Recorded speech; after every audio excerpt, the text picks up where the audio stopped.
warahmatullahi wabarakatuh. Perkenalkan, nama saya Nur Rahmawati, kelas 3C, Prodi Penyuluhan Peternakan dan Kesejahteraan Hewan. Di sini saya akan menjelaskan tentang bagian dan fungsi reproduksi ternak sapi jantan dan ternak sapi betina. Kemudian yang kedua yaitu bagian dan fungsi hormon reproduksi ternak sapi jantan dan betina. Nah, ternak sapi jantan terdiri dari 4 bagian, yaitu testis, epididymis, ductus deferens, dan penis. Nah, ini dia fungsinya. Testis adalah organ reproduksi primer pada ternak jantan yang dimana berfungsi untuk menghasilkan gamet jantan atau spermatozoa.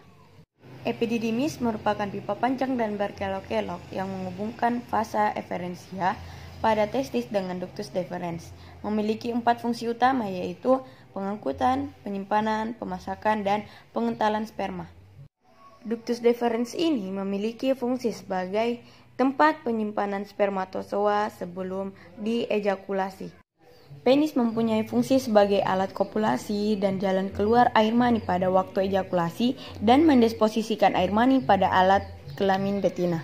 Nah, itulah tadi penjelasan tentang bagian dan fungsi reproduksi ternak sapi jantan.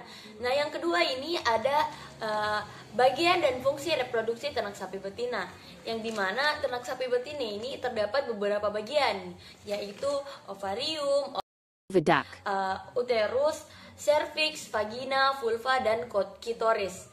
Ini dia fungsinya. Organ reproduksi ternak sapi betina.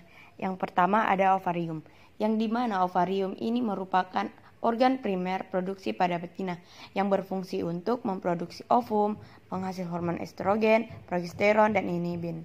Yang kedua ada oviduct, yang merupakan saluran yang bertugas untuk mengantarkan sel telur dari ovarium ke uterus, yang dimana memiliki fungsi sebagai penerima sel telur yang diovulasikan oleh ovarium. Yang kedua ada uterus, yang merupakan struktur saluran muskuler yang diperlukan untuk menerima ovum yang telah dibuahi dan perkembang zigot, yang dimana memiliki fungsi yang itu saluran yang dilewati gamet spermatozoa akan membuahi sel telur pada ampula. Kemudian tempat terjadinya implantasi dan juga tempat pertumbuhan dan perkembangan embrio. Yang keempat, cervix. Cervix ini terletak di antara uterus dan vagina sehingga dikatakan sebagai pintu masuk ke dalam uterus. Memiliki fungsi menghasilkan cairan yang dapat memberi jalan pada spermatozoa menuju ampula.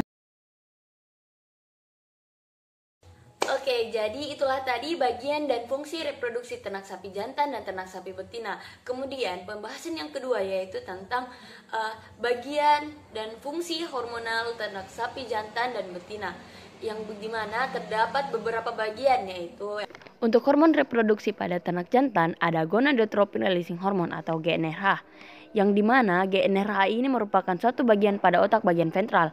GnRH ini adalah bentuk respon dari tingginya kadar estrogen dalam darah yang mempunyai fungsi untuk menstimulasi kelenjar pituitari untuk memproduksi LH dan FSH. Kemudian ada FSH.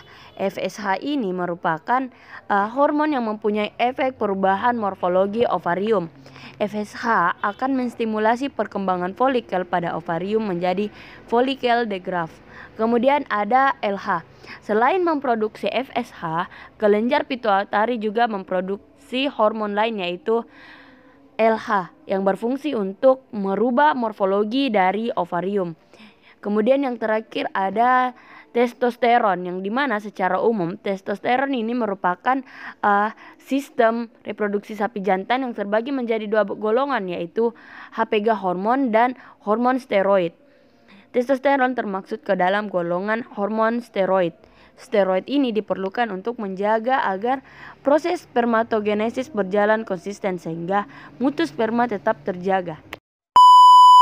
Kemudian siklus hormon reproduksi pada ternak betina. Ada beberapa persamaan hormon yang ada di sapi jantan yaitu hormon GnRH, FSH, LH. Selanjutnya estrogen. Folikel di ovarium memproduksi estrogen, yang dimana semakin besar ukuran folikel maka akan semakin banyak atau semakin tinggi kadar estrogen dalam darah. Tingginya kadar oksigen dalam darah bersamaan dengan tingginya kadar GnRH akan memicu pengeluaran LH yang kemudian akan menstimulasi ovulasi. Kemudian progesteron. Progesteron mempunyai nama lain yaitu hormon kebuntingan yang bertugas untuk mempertahankan kebuntingan. Kemudian prostaglandin. Prostaglandin ini dihasilkan oleh uterus. Hormon ini mempunyai fungsi untuk menghancurkan korpus luteum. Karena fungsi progestaglandin yang dapat menghancurkan korpus luteum ini membuat prostaglandin bisa digunakan sebagai hormon sinkronasi esterus.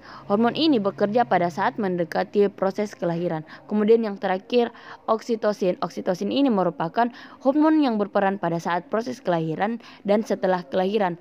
Pada proses kelahiran, hormon ini akan menstimulasi konstruksi otot-otot uterus sehingga proses kelahiran terjadi.